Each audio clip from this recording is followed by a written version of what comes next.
ത്രിയേക ദൈവത്തിന് സ്തുതി. യേശുവിൽ സ്നേഹവന്ദനം. ഞാൻ എൻ്റെ സഹോദരൻ്റെ കാവൽക്കാരനാണ്. മനുഷ്യൻ ദൈവത്തോട് ചോദിച്ച ആദ്യത്തെ ചോദ്യമാണിത്. ദൈവം അവന് അപ്പോൾ ഉത്തരം കൊടുക്കുന്നില്ലെങ്കിലും ഓരോരുത്തരും മറ്റുള്ളവർക്ക് കാവൽക്കാരനാണ് എന്ന സന്ദേശമാണ് തിരുവചനം ഓർമ്മപ്പെടുത്തുന്നത്. ജീവനും സ്വത്തിനും സംരക്ഷണം നൽകുകയാണ് കാവൽക്കാരൻ്റെ കടമ.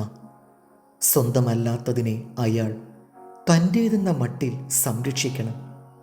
പഴയ നിയമത്തിൽ ദൈവത്തെ ഉറങ്ങാത്ത കാവൽക്കാരനായി ചിത്രീകരിക്കുന്നുണ്ട്. എല്ലാവരും സഹോദരൻ എന്ന പ്രബോധനത്തിലൂടെ പരസ്പരം കാവലാളാകേണ്ടവരാണ്.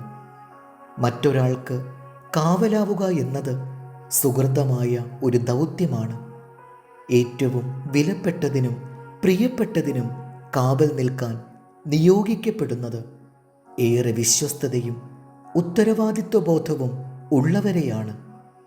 അങ്ങനെയെങ്കിൽ ഈ പ്രപഞ്ചത്തിലെ ഏറ്റവും വിലപ്പെട്ട 2 ജന്മങ്ങൾക്ക് കാവലാകാൻ ജോസഫിനെ സ്വർഗം തിരഞ്ഞെടുത്തത് വിശ്വാസയോഗ്യനും അർപ്പണബോധമുള്ളവനും ആയതുകൊണ്ടു തന്നെ.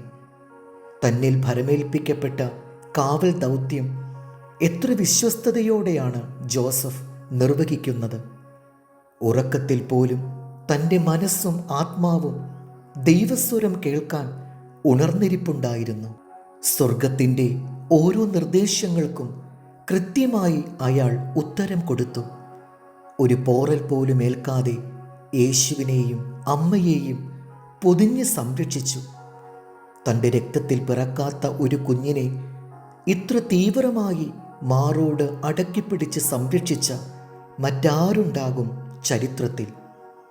അതും തൻ്റെ സ്വപ്നങ്ങളെല്ലാം യേശുവിന് വേണ്ടി ബലി കഴിച്ച് ഇഷ്ടങ്ങളെല്ലാം മാറ്റിവെച്ച് വിശ്വസ്തനായ ഒരു കാവൽക്കാരൻ.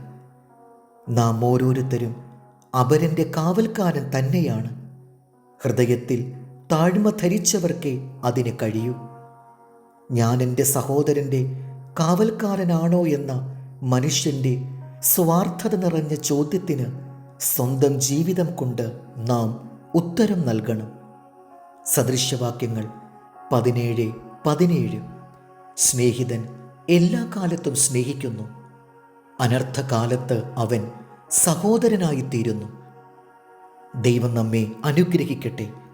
കർത്താവിൽ എളിയ ശുശ്രൂഷകൻ ഈരാളിലച്ചൻ.